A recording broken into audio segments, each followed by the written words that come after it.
Hello, my name is Ash, a counselor in training. This is my Relatable study podcast for individuals who need help studying for their NCE, CPCE, and other related counseling exams. I'm going to go through many questions from multiple resources and make the answers relatable to both you and me. So get your listening ears on and let's get studying. What is empathy?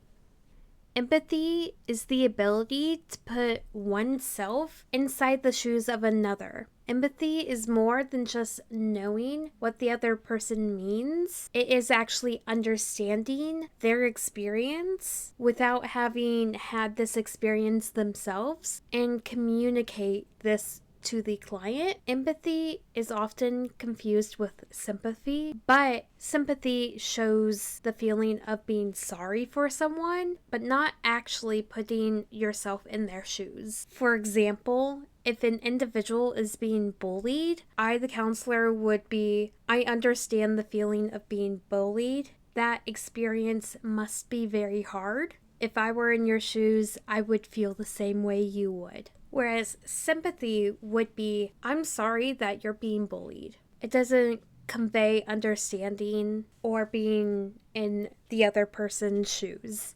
And as therapists, it helps establish the therapeutic relationship with a client and is often associated with positive outcomes with the client.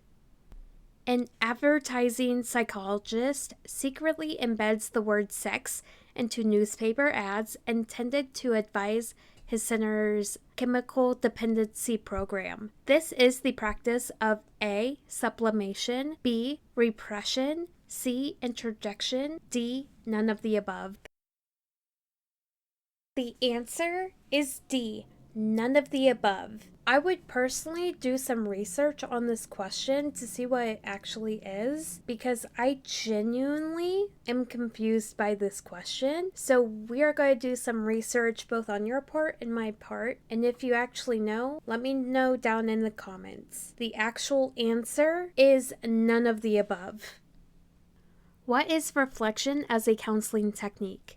Reflection conveys understanding and interest to the client. It also allows for time of validation so the counselor can show that they are actually listening and understanding what the client is sharing. It often involves minimal repetition of ideas or summarizing a situation, problem, or issue. These ideas or summaries are often directed back to the client in often the form of a question. So what is reflection? It conveys interest and understanding to the client.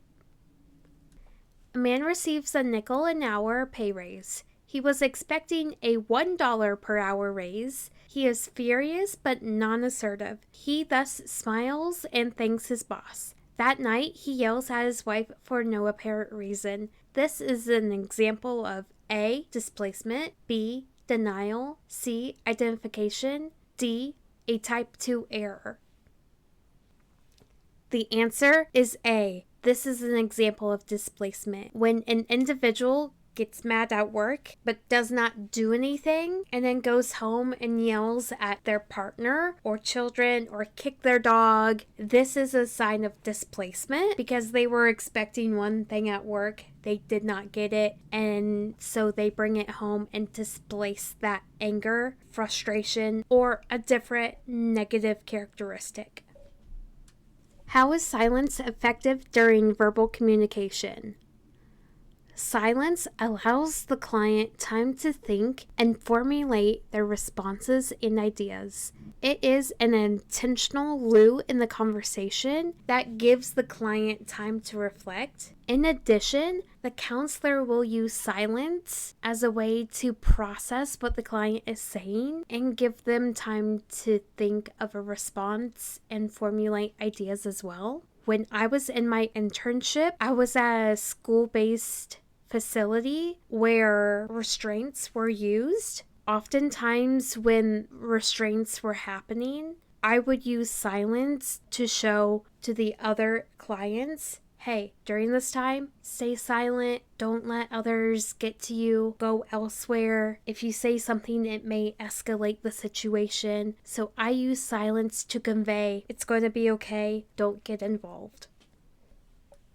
That is all 5 questions for this episode. Thank you for listening. Keep calm and study on.